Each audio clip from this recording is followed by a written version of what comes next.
Hello, welcome again to Rue's Musings. I'm Becca Rue, and this is our second of Meet Play Yoga Teachers interviews. And I wanted to say the best way to meet the teachers at Play Yoga would be just to go to their class. I know that all y'all out there want to know, like, what's this about? What's she about? What's her teaching like? What style of class? Just go.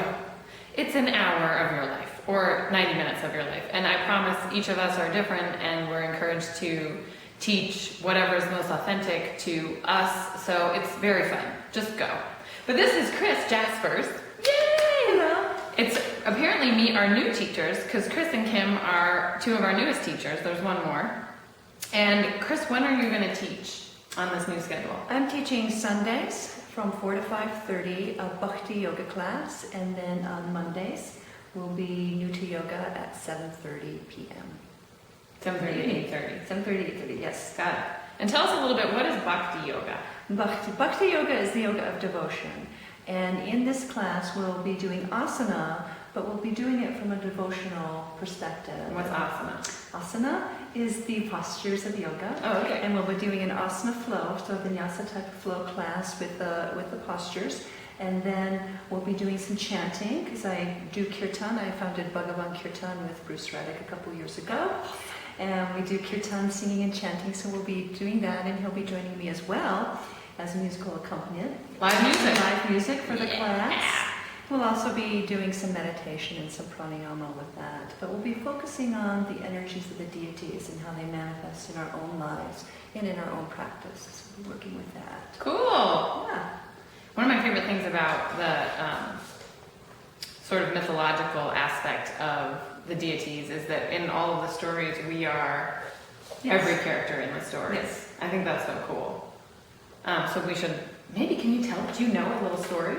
Do I know Off a the little top of your- story top of your off the head? top of my head about, let's see, what would be a little story? Well, there's a story about Ganesha. We'll be focusing on Ganesha for our first class. And, Okay, good. And one of the interesting stories about Ganesha is how he got his elephant head, because he does have the head of an elephant. And there's a couple of stories. Ganesh was born while Sheva was away. And who's Sheva? Sheva is one of the main gods of the Hindu Trinity. He's the third one, Sheva. So there's Brahma, the creator, Vishnu, the preserver, and Shiva, the destroyer. So he's known for helping us let go of our attachments and destroying our connection to the ego mind so that we can transcend and be one with the divine. Cool. So, yeah, that's what Shiva is. But Ganesh was born when Shiva was away, so he was a little suspicious about Parvati and what she had been up to. So Shiva's Ganesh's dad. Yes. Okay, got it. Yes. And in this story, first of all, one of the stories is that Shiva was born, or Ganesh, was born out of Parvati's laughter.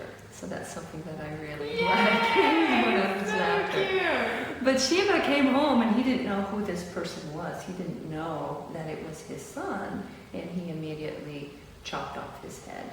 And to get rid of him, not knowing it was his son, and Parvati was just distraught, like, oh my God, how could you have done that? This is our son. Right. And so he had to find a replacement head for Shiva, and so the closest thing was an elephant. And so that's one of the stories of how Ganesha became headed with an elephant. Yeah, that elephant cat, so cool. Yeah.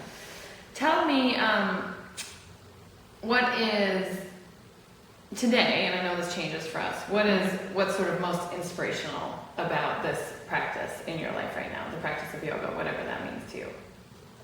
Most inspirational. For me, it's the discipline of the yoga, because I'm one of those people that if I really don't want to do it, I don't do it. I don't know anything about it. Nothing.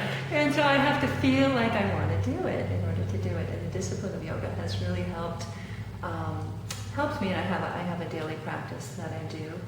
And what was I going to say something else about that.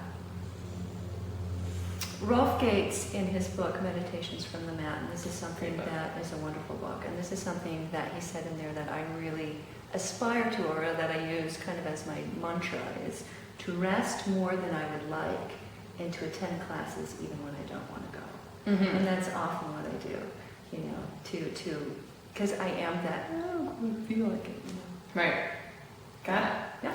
So I think to close, we were practicing a little chant. Would you be willing to do the first one? Not the invocation, but The Ganesh one? you do it through, and then I'll join you once. Sure. And then we'll say sayonara. Okay. Okay, good. Here we go. Om first? First.